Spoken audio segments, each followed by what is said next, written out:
Bine v-am regăsit! Haideți astăzi cu noi într-o călătorie scurtă, dar minunată, printre câmpurile de la Lele din Belgia.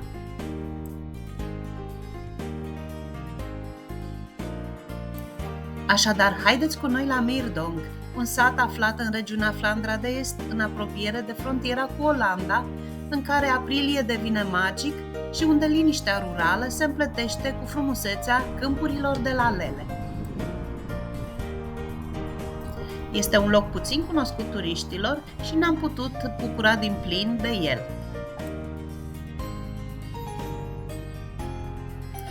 În ciuda cerului noros, ne-am putut bucura de câmpurile de la Lele, care se transformă într-un adevărat curcubeu pe pământ, o explozie de culori care se întind până la orizont.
Fie că vii aici pentru o plimbare, o sesiune foto sau doar să te bucuri de peisaj, locul acesta merită descoperit. Și unde mai pui că nici nu costă nimic.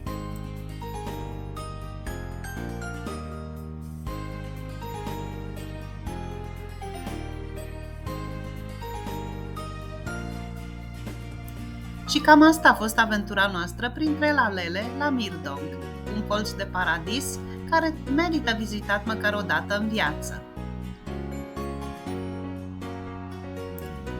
Lasă-ne în comentarii un alt loc magic pe care l-ai descoperit în Belgia și pe care ni-l recomanzi și nouă.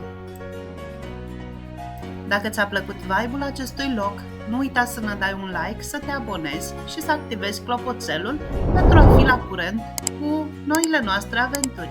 Mulțumim!